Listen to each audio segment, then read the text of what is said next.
Hi, good morning, good afternoon, good evening. My name is Joan from IGNIS Innovation. We are here to talk about something very, very exciting.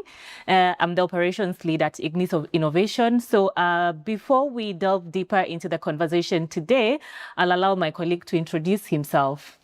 Hi everyone, my name is Wilson Mungai. I'm part of the IGNIS team in business development and partnerships, or in achieving our mandate, which is achieving clean cooking at scale. Pleasure to be here, Joan. For the longest time, we have been seeing that people have not been talking about clean cooking, but then the conversation is slowly changing into, it used to be an invisible infrastructure to now a conversation that people are having. And we are at a space where in Kenya, our government is the one leading the conversation. But then also, the main question now is, what is the problem? Like, why is clean cooking not moving from pilots, from policy to now the nationwide infrastructure? So what could be the problem? I believe that clean cooking has been stuck in the pilot stage. Granted that most people are looking at it in terms of ending it at the provision of a stove for an institution. But clean cooking itself is a bit more complex than that. It's a stove problem. It's also a fuel accessibility and availability problem. It's also an operational and maintenance problem. It's also a financing problem. So I believe current efforts have been focused on just stopping it being at a stove. Yeah. Just supplying the stove to the institution and exiting, but not necessarily there being accountability for the adoption of the stove. So in terms of an institution transitioning to clean cooking, I believe that's where the gap is. Yeah. All right. So I think then what you mean is that we're considering clean cooking as just an equipment, not as the infrastructure is itself. And so, and probably you can tell us more on when now it comes to the institution side, what is the bottleneck? Is it that they are not aware? Is it access to capital? Is it the execution aspect of it? So, like from the institution aspect of it, what do you think will be now the main problem? That's a very good question, Joanne. In terms of awareness at institutional level, I believe efforts have been quite prudent at this stage. At the heads, I believe at the principals, at the boards, they all believe on the clean cooking and the effects of the impact that it has on the kitchen staff as well as their own savings. But I believe the translation between equipment and infrastructure is the gap that needs to be addressed, because for the pilots, even the way it's being framed, it's just a one-off solution. Hence, but for infrastructure encompasses more aspects like performance monitoring. We need to do contracting. We need to do accountability mechanisms. We need to look at structural delivery. Yeah, even the financing aspect of it. How are people getting access to the finance to be able to transition? Like, I also feel like that's one of the problems that most institutions are facing at this juncture. Yeah, that's true. Because for conventional financing conversations, it's for the institution to go and look for the upfront capital to fund the stove. But essentially, that's placing a burden upon an already strained balance sheet, since they have competing priorities, not just towards cooking. So what we are trying to look at is to securitize the operational expenditure, because regardless of which type of institution, there is regular, it's repeatable, it's non-discriminatory full expenditure that they have to pay for in order to rather cook food for the students. Yeah, for the students, if that's the schools. For hospitals, it's the patients. For correctional facilities, it's the inmates. Yeah. So I believe if we could come up with a delivery mechanism that sort of ties to that OPEX, as opposed to having the institution bear an additional upfront cost. Yeah. Yeah, I believe that could increase adoption.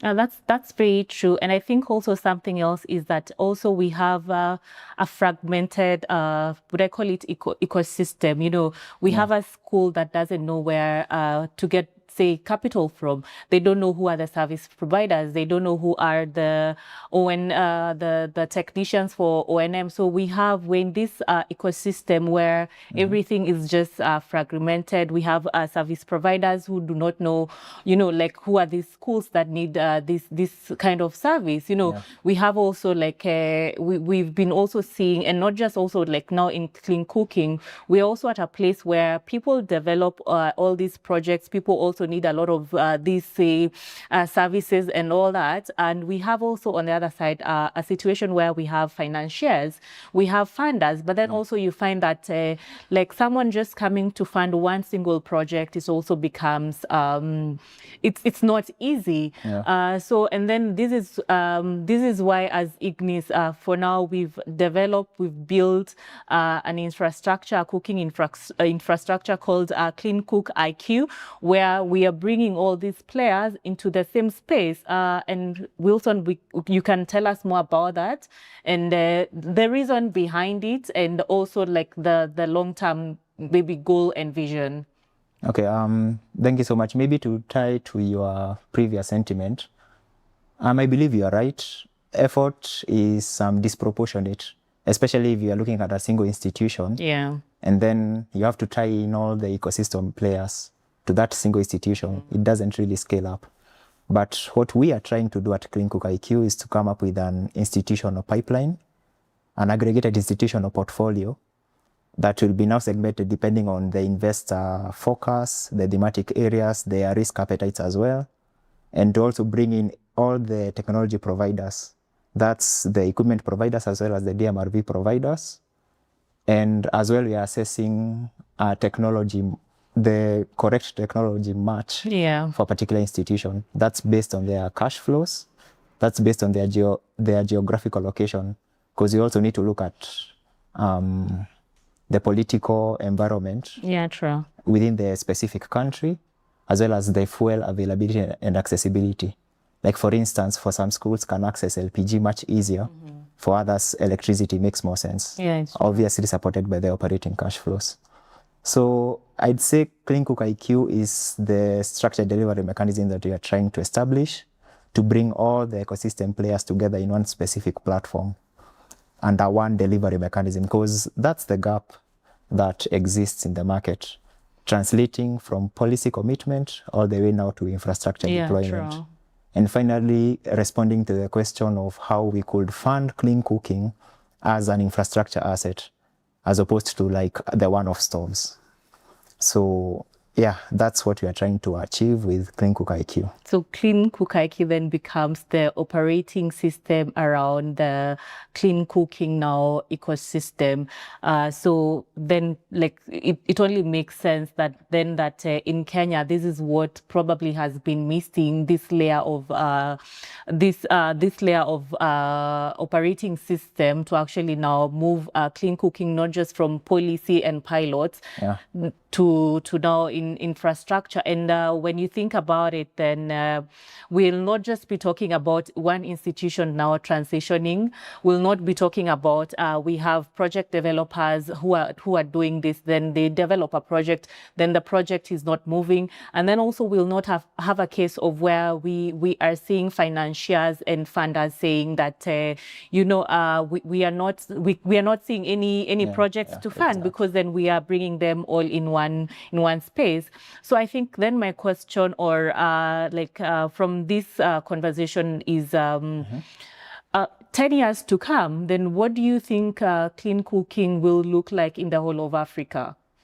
I believe if we were to tie down to this structured delivery mechanism that now presents clean cooking as an aggregated portfolio as opposed to single institutions, I believe we could achieve universal access maybe in the next 10 years, or at least have increased traction towards achieving the targeted goals for the various countries and various strategies that have been put out. Yeah. Oh, interesting. And also like we are talking about schools, we are talking about service providers and O&M. Maybe you can take us through the journey of what now an institution that wants to transition using CleanCookIQ, how that journey looks like for them up to the very end. So what are the different players and what will it take? Okay. Let me begin from an institutional perspective. So the institution signs up onto the platform, provides the data in terms of the fuel expenditure, the amount of firewood or LPG or charcoal that they consume maybe per month or per year basis, their geographical location. All those details will be captured in the CleanCookIQ platform and will sort of help us now build an aggregated pipeline of institutions. Then on top of the data that they will have provided, that's where we'll come up with a financial model for the same, as well as the technology that matches their specific criteria. Specific school, yeah. So we sort of build portfolios for the various institutions. Now, depending on the technology provider who are assigned onto the platform, like let's say some of them offer solar-based solutions, some of them offer LPG, some of them offer electric, some of them offer electric and LPG hybrid. So depending on the best technology that matches the institution, or rather the portfolio of institutions, they are matched to the specific technology provider whose solution serves them best. And now that sort of maximizes their operational savings. Once that is done, then essentially we're envisioning a special purpose vehicle whereby various capital providers, depending again on the risk appetite and their targeted focus, there's a pool of capital that will provide a performance commitment letter to the technology provider. So that he can tie that as leverage to take a loan or to look for financing for commercial banks. And the beauty of this model is with time, it builds proof, or rather it builds the muscle for these commercial banks to actually finance clean cooking as an infrastructure asset, as opposed to a one-off solution. So now tying the loan to this performance commitment letter, the technology provider now is able to provide the solution to the institution. And with the institution and the CleanCookIQ management, there is a clean energy service agreement that ties their operational, their OPEX for the fuel expenditure to the repayment of the fund. So we are essentially looking at it from a build, operate, transfer model over a period of time. Let's say, for argument's sake, 7 years. Then after 7 years, the asset now transfers to the school, to the institution. But now that again now depends on the OPEX and now the repayment steps towards the fund. Well, and interesting enough is that I think from this angle, and even just when we're doing the clean cooking, the transitioning, I think mostly when you look at, say, a school which was transitioning from something like firewood to steam cooking, then you find that the OPEX kind of like goes down. It's no longer that as expensive as it used to be, looking from what they were using to what they're transitioning to. So they will be saving some money from this fuel that can be used now into paying to the repayment of the loan. So I think you're right. Probably by 7 or maybe even fewer years, who knows, then the infrastructure, the kitchen now belongs fully to the institution. And also an interesting angle to look to think about is carbon markets, carbon credits. And when you're doing single projects, when it like the carbon credits then do not make sense, you know. So then when we are aggregating all these projects and we're installing the MRV, so we are monitoring, you know, in terms of savings, in terms of CO2, in terms of even usage, you're able now to tell, like, from all the institutions, 1,000 institutions, you know, how much carbon credits are we talking about? Yeah. How much in terms of like savings when it comes to the cost are we talking about? So how is CleanCook? So you can tell us like more about how we are doing that, especially in terms of carbon credits. Yeah. For the entire delivery mechanism, we are looking at carbon credits as an additionality aspect, Yeah. as opposed now to the core Business. Yeah, to the core business, Yeah. or the core value proposition for investors. So carbon credits will serve more as an equity upside, since what we've looked at is the fuel expenditure, securitizing that as a verifiable contracted return towards now the entire fund. So again, that now only serves to improve to prove the value proposition for having such a delivery mechanism at scale, and having now aggregated institutional pipeline, as opposed to each single institution now going at it themselves. Yeah. Yeah. What I think for me, I can say is that, and why CleanCookIQ then is the operating system and the infrastructure, is that we have a school here, School X. Yeah. We have a service provider. We have IGNIS on the side as a service provider. We have Vast Carbon, which is doing DMRV, and we also have another company that is providing, say, operations and maintenance. Yeah. You know, so like all these people are fragmented, and then we have now CleanCookIQ, which is bringing everybody together in one pool. Yeah. And then the delivery of clean cooking transition then becomes easy. So for me, CleanCookIQ is like the driver to now achieving the nationwide clean cooking infrastructure, or the transition aspect of it. Yeah. Yeah. And interesting enough, and I should have said this when we were starting this conversation, is that as much as I feel like it used to be that invisible conversation that people never used to talk about, because then we could talk about roads, Yeah. we could talk about things like the internet, you know, rail, but we are beginning slowly to talk about clean cooking. So interesting enough is that I think I love that I'm in this space. Yeah. Because I think I was also at a space where we never used to talk about clean cooking and the transitioning. And now that I'm here, I realize how important it is. And then I believe we need to also create more awareness to people everywhere, because I think people don't realize about the long-term effects of, if we don't transition, then what if we don't transition? Then what happens? You know, Yeah. cost of not transitioning, because we are having people then health problems. We are cutting trees. We need firewood. We need charcoal, which is like a long-term effect. We need to save money in terms of you're using, say, 1-2 tons of firewood a day.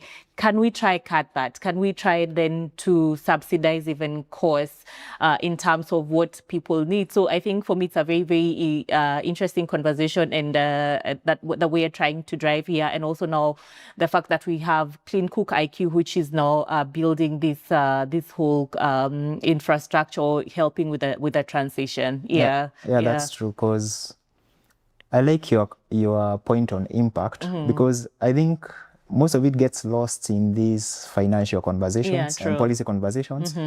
But it really hits home when you interact, maybe like with the kitchen workers, who tells you, like, I used to cook for 4 hours, now I cook for 2 hours using this EPC or steam cooker. Oh yeah. And now I get to spend time with my family. I get to help my kids with homework. Yeah, I don't get to wake up so early to prepare breakfast for the students. Yeah. Interesting. So some time back, we visited a school, and so we met with a kitchen manager who was telling us about, say, the impact of now transitioning into a steam generator. So the cost of cooking has reduced by up to more than 50-60%. So they are using less time to cook. When they were using firewood, what would happen is that they would spend probably the whole day. You have to prepare a breakfast, which probably they are waking up to prepare at around 3-4 a.m. After breakfast, then they serve the breakfast. Then they need to start preparing, say, lunch, which is going to take 4 hours, 5 hours. They serve the lunch, and then now they need to prepare dinner, so a whole day is spent in the kitchen. So by the time these guys are going to sleep, it's probably at 2 a.m., at 1 a.m. Exactly. Some of them are not living in the school premises. So this person is probably sleeping for what, 2 hours, 1 hour, and then after that they need to wake up and go back to school. So we have, they've reduced costs on cooking. They have reduced the time. So someone who was using, say, hours to prepare rice, 12 minutes. You're done. You used to cook githeri overnight. And like when you're making githeri, it's so interesting because you have to keep on to keep on adding firewood. So you have to, so now it's just, you do your steam, everything cooks, and then it's okay. And then also even the serving has become very easy. You visit the kitchens which have transitioned. You look at the smoke, there's no smoke. So things are slowly changing from what we used to know from when we were in school to now, this time and this space, and seeing that what is really, really happening. Yeah, that's true. So that actually now paints the picture of how important it is for us to fill in that gap, translate all these political and capital commitments, like 2.2 billion US dollars committed in the IEA summit in 2024. About, I think, 470 million is the amount that has been dispersed in like 22 countries. But again, there are very many initiatives that are looking at funding clean cooking, but there is no structured deployment mechanism to actually now translate all of that capital now to actual infrastructure deployments. And now actually see the impact that it has on the people themselves. So maybe to wrap up the conversation, you can tell us in like 1 or 2 sentences about CleanCookIQ, what you think about it, and so let's hear that. Okay, thank you so much, Joan. CleanCookIQ, the platform itself, it's on CleanCookIQ.com. You can go ahead and interact with it, or go ahead and sign up. Whether you are an institution, whether you are a finance provider, whether you are a research organization. So it serves as the digital backbone for all this delivery mechanism that we are speaking of. And I believe it's pretty exciting to actually see how the players interact, and instead of having efforts limited towards bilateral conversations and such conversations only stemming from summits and all these forums. We have all of that focus onto a central platform, and I'm pretty excited to see how we will achieve clean cooking at scale, especially for the institutions. So thank you so much, Wilson, for that. So for me, I join us, guys, because CleanCookIQ is a change that we need for now the transitioning to clean cooking fuels. So look out, check out our pages, and it was great to have you guys. So thank you. Thank you. Bye.